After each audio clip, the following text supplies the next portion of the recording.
The prophecy describes a period of time when a quarter of the population of the earth would be killed by a combination of wars, famine, and disease. The prophecy describes the causes as a conquering people whose weapon was the bow. I looked, and there before me was a white horse. A rider held a bow, and he was given a crown.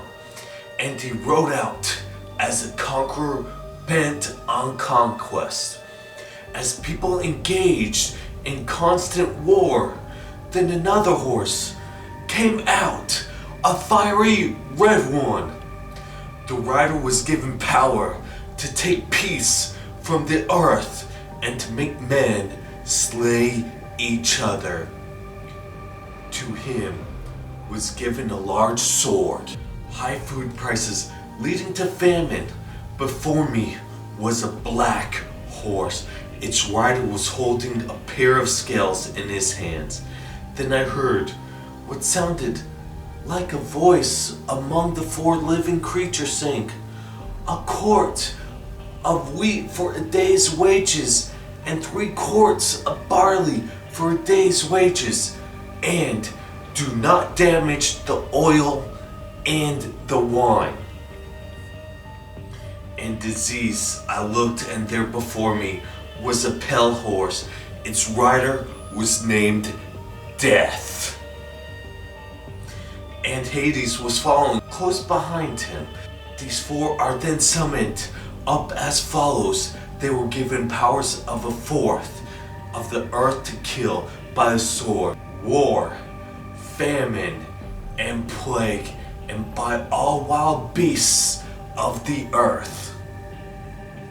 Ladies and gentlemen, welcome to the season 2 finale of the Supernatural Files. While we dive into the unexplained and the supernatural world itself, I thought that we couldn't go in any other way besides exploring the myth, the legend of the 4 horsemen of the apocalypse, the creatures that are to bring the end of the world as we know it.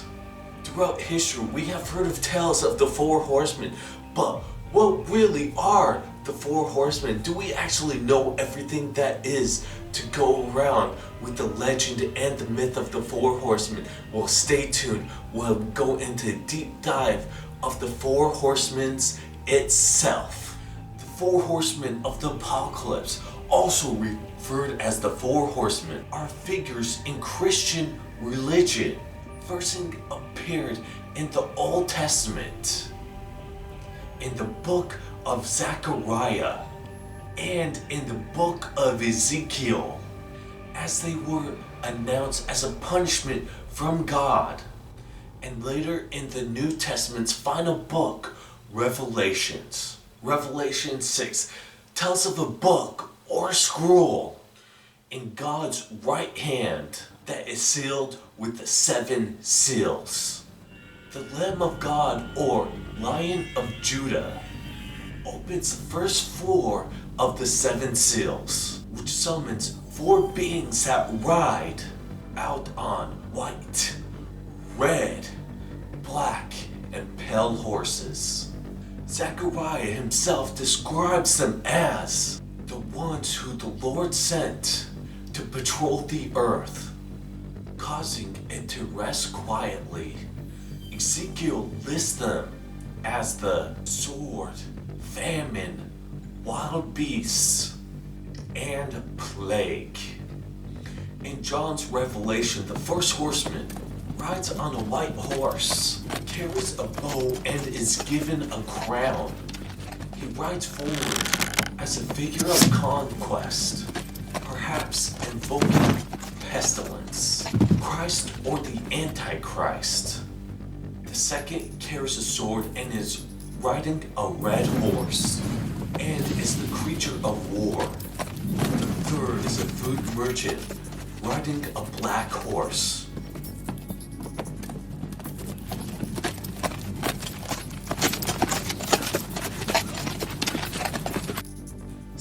symbolizing famine.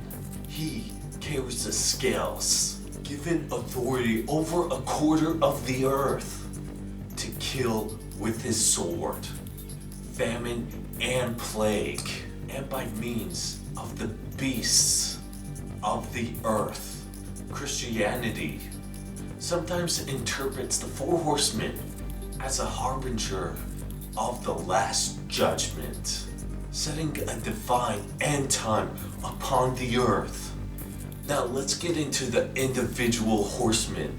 First is the white horse. Then I saw when the Lamb broke into the seven seals, and I heard one of the four living creatures saying with a voice of thunder, "Come!" I looked, and behold, a white horse, and he who sat on it had a bow and a crown, and was given to him, and he went out conquering and to conquer. The first horseman is pestilence and is associated with infectious disease and plagues. The origin of interpretation is unclear. Some translations of the Bible mention plague, or some mean pestilence. In connection with the writers in the passage following the introduction of the fourth rider, they were given power over the fourth of the earth to kill by a sword, famine, plague, and by the wild beasts of the earth. However, it is a matter of a debate as to whether the passage refers to the fourth rider only or to the fourth rider as a whole. A common translation into English: the rider of the white horse carries a bow and wears a victor's crown. In Revelation 6, only one crown was given, not taken. A third person giving authority to the rider to accomplish his work.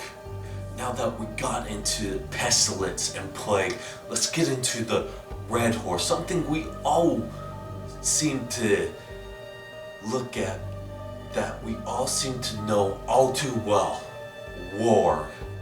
When he broke the second seal, I heard the second living creature saying, "Come." And another, a red horse, went out, and to him who sat on it, it was granted to take peace from earth, and that all men would slay one another, and a great sword was given to him. The rider of the second horse is often meant to resemble war. He's often pictured to have his sword above him, as though ready for battle or mass slaughter. His horse's color is red, and in some translations, the color is meant to be fiery red. The color red, as well as the possession of a great sword, suggests that blood is about to be spilled. The sword that is held upward by the second horseman may represent war or a declaration of war. Let's get into the appearance of war.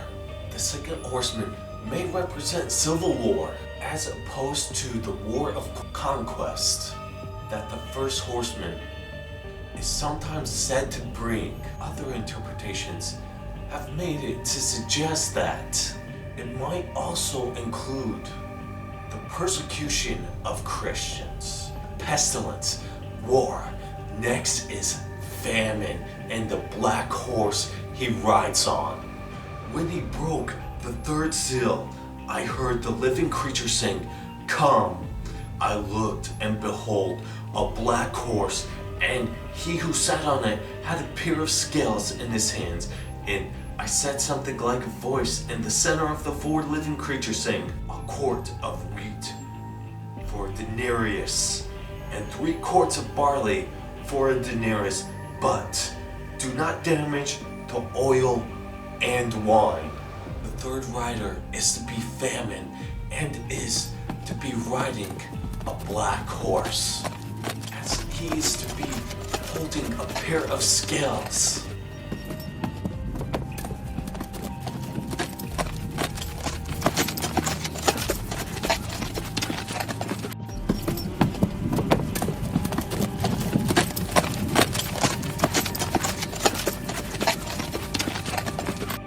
To represent of weighing bread during a famine. Others interpret it as the Lord of the Lawgiver, holding the scales of justice. In the passage, it is read that the indicated price of grain is about 10 times normal, with an entire state wage, a denarius, buying enough wheat just for one person would struggle to feed their families. In this gospel, a denarius is mentioned as a monetary unit. For example, the denarius was one day's pay for a soldier and one day's pay of a seasonal worker in the harvesting of grapes.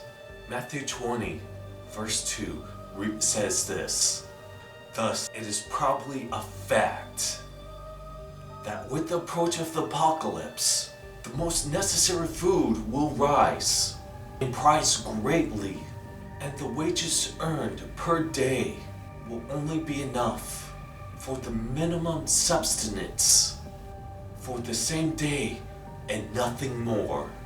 Of the 4 horsemen, the black horse and the rider is the only one to be accompanied by a vocalization.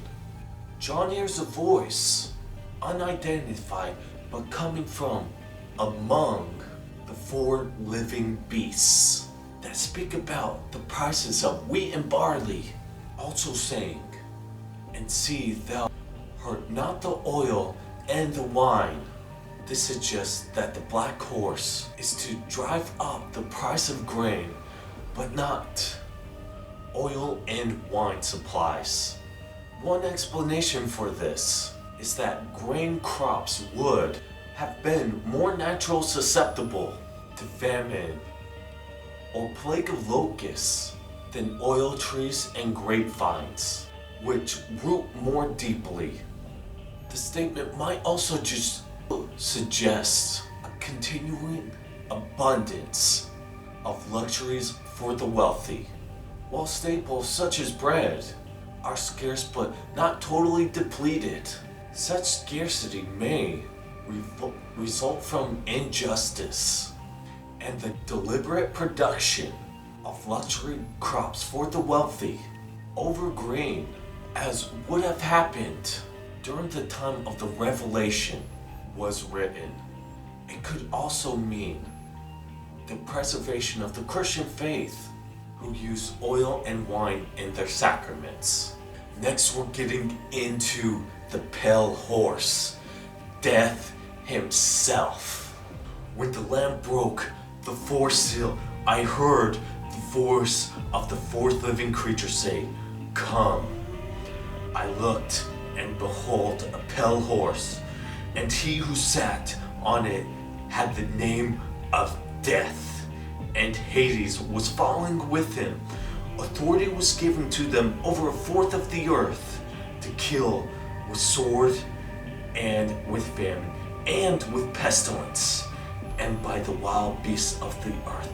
It is said that the term Hades does not refer to as the Greek god of the underworld, but perhaps the souls of the dead.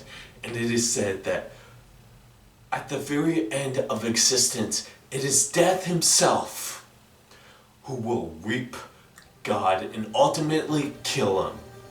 The 4th and final horseman is known as Death. Of all the riders, he is the only one to whom the text itself explicitly gives a name. Unlike the other 3, he is not descriptively as carrying a weapon or other objects. Instead, he is followed by Hades, the resting place of the dead.